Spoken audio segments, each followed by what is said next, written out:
So book two begins directly after where book one left off. The fallen angels have built the pandemonium, which is like this giant hall or meeting place where they'll discuss their following actions on how to fight God. And Satan is just sitting on his fancy ass chair that may or may not be a throne as all the other demons gather around him. And this is kind of funny because hell is literally the furthest place from God. And Satan is like in the highest place of hell. So there's the idea that the higher you are in hell, the lower you actually are and the further away from God you are. And the book also mentions that Satan is kind of lifted beyond hope, which I also find kind of funny because, for one, how the heck can you be lifted beyond hope?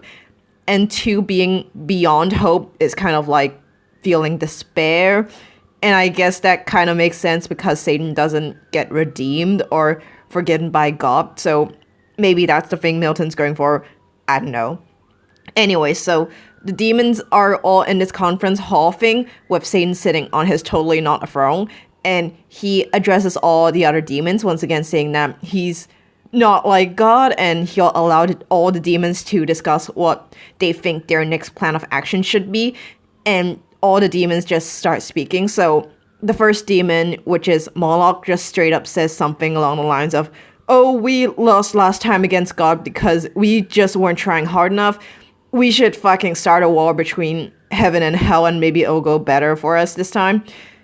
And the next speaker, Belial, whatever, his speech is basically like, "Moloch, that's a fucking terrible idea. How the fuck are we supposed to fight against God? We should just stay in hell and do nothing."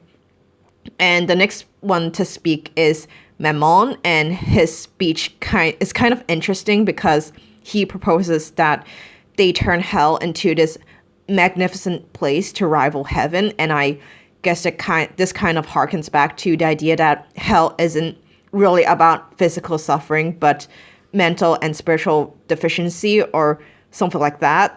Anyways, after all the demons are done speaking, Beelzebub speaks up, and I think Milton kind of wants to portray him as sadistic in a way because he talks about how Earth isn't as well guarded as heaven, and they should totally take out their anger on man because if they can't directly hurt God, then at least by, perverting man, they can indirectly hurt God.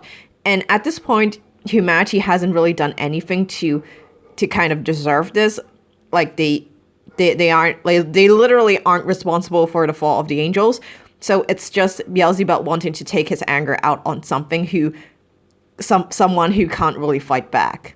Anyway, Satan obviously agrees with his BFF, but he also acknowledges that, yeah, they should probably make hell not as shitty a place for them to live in. And this is where it gets kind of interesting. So Satan agrees with Beelzebub that they should totally pervert man and hurt God in that way, but he also just straight up elects himself for the job. Like, his explanation is that by doing so, he's putting himself directly in the front lines and directly in between God and the rest of the demons, which will subject him to the worst of God's wrath. So it's only reasonable that, none of the other demons would want that job. And this is kind of suspect because this comes just after Satan proclaiming himself to be all for democracy and individualism, and he just kind of orders the rest of the angel to stay in hell and build shit while he goes off and finds where the humans live. But, if Satan literally is sitting on a throne in the opening of the book hasn't convinced you that he doesn't really believe what he preaches, then I don't know what to tell you. Anyway, so after he elects himself as the leader and tells all the other demons that he's going to find man and fuck them up to mess with God, Satan tells all the other demons to stay in hell and build their perfect home, and he leaves to find the exit to hell. And this is where the spicy shit starts. So Satan nears the gates of hell, and he spots these two figures. One is like this lady with the upper body of a person and the lower body of a snake.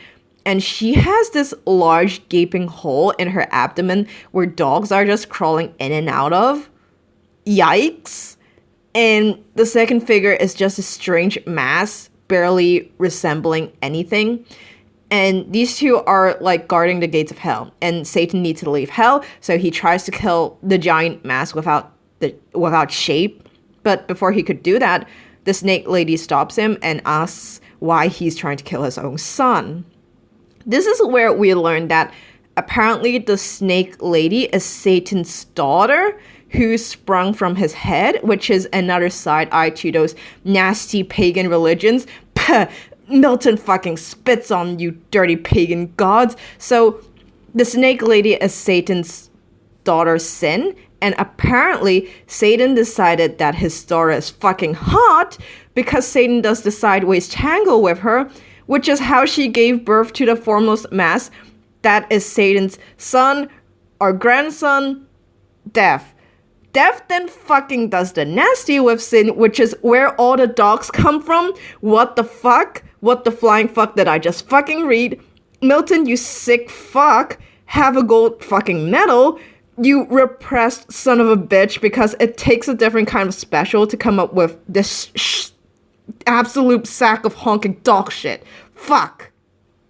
Anyways, apparently Satan doesn't remember all of this. I don't blame him. I wouldn't remember such a traumatic experience either. But now that he knows that they're just a big fucking happy family, Satan tells them that if they let him through the gates of hell, he'll allow them to wring fucking chaos upon humans, which Death and Sin agree to. So Satan just flies straight out of hell with some help from Chaos and Night. He managed to find his way towards the solar system. And come back next time in book 3, where we find out that God is just a fucking entitled parent and Jesus just gets the shit end of a stick. I just, how did this even get written and published? Whatever, bye.